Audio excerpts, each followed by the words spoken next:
যে ইসরায়েল গাজাকে ধ্বংসস্তূপে পরিণত করেছে সেই ইসরায়েলই আজ জ্বলছে ভয়াবহ দাবানলে। শহরের পর শহর গ্রাস করছে আগুন। এ যেন প্রকৃতির নীরব প্রতিশোধ। বিস্তারিত আরিফ হাসানের প্রতিবেদনে। 15 মাসেরও বেশি সময় ধরে ফিলিস্তিনের গাজায় চালানো হচ্ছে নৃশংসতম সামরিক আগ্রাসন। বোমারু বিমানের ছায়ায়, ক্ষেপণাস্ত্রের শব্দে দিনরাত কেঁপে উঠছে অঞ্চলটি। ধ্বংসস্তূপে পরিণত হয়েছে পুরো উপত্যকা। প্রতিদিন প্রাণ হারাচ্ছে শত শত নিরীহ মানুষ। রেহাই পাচ্ছে না নিষ্পাপ শিশুরাও। এখন পর্যন্ত নিহতের সংখ্যা 51,000 ছাড়িয়ে গেছে। এই ভয়াবহতার বিরুদ্ধে বিশ্বজুড়ে চলছে প্রতিবাদ, প্রার্থনায় রত কোটি কোটি মুসলমান। কিন্তু বাস্তবতায় তারা অসহায়।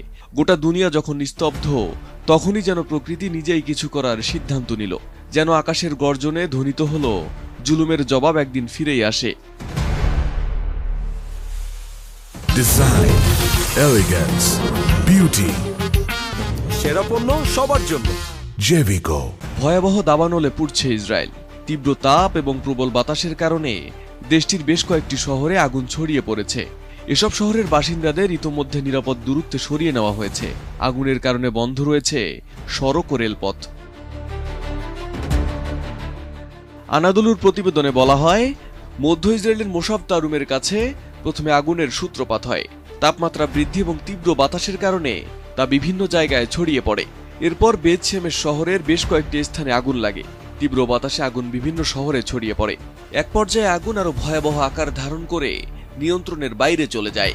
এছাড়াও এস্তাওল, বেইতমের এবং মেসিলাত জিয়ন শহর থেকে বাসিন্দাদের সরিয়ে নিয়েছে।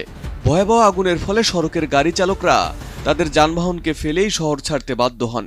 দাবানলের স্থান থেকে 25 কিলোমিটার দূরে জেরুজালেমের আকাশও ধোঁয়ায় আচ্ছন্ন। হ্রাস পেয়েছে বাতাসের মানের স্তর। পরিস্থিতি এতটাই বেগতিক যে আগুন নেভাতে হিমশিম খাচ্ছে দমকল কর্মীরা। ইতোমধ্যে আগুন নেভাতে গিয়ে 7 জন দমকল কর্মী সহ কমপক্ষে 9 জন আহত হয়েছেন। জনসাধারণকে সাবধানতা অবলম্বন করতে এবং ক্ষতিগ্রস্ত এলাকা থেকে দূরে থাকার নির্দেশ দিয়েছে পুলিশ। দাবানল ছড়িয়ে পড়া এলাকা থেকে জেরুজালেমে যাওয়ার গুরুত্বপূর্ণ সড়ক বন্ধ করে দিয়েছেন তারা। এমন পরিস্থিতিতে টালমাটাল ইসরায়েলি শাসক বেনিয়ামিন নেতানিয়াহু অ্যাডহক কমান্ড সেন্টারে বসেছেন জরুরি বৈঠকে। অগ্নিকাণ্ড ঠেকাতে স্থলে ও আকাশে সব শক্তি নিয়োগ করেছেন। কিন্তু প্রকৃতির এই আক্রোশ থামানো কি এত সহজ? এই দাবানল যেন অবচেতন পৃথিবীর নীরব প্রতিশোধ। মনে করিয়ে দিচ্ছে গাজার সে নিষ্পাপ শিশু ও নিরস্ত্র মানুষগুলোর কথা, যারা প্রতিদিন ইসরায়েলি আগ্রাসনের শিকার। প্রকৃতি যেন নিজেই বলছে, অত্যাচার যতই দীর্ঘ হোক, বিচার একদিন হবেই। Arif Hasan, ATN news.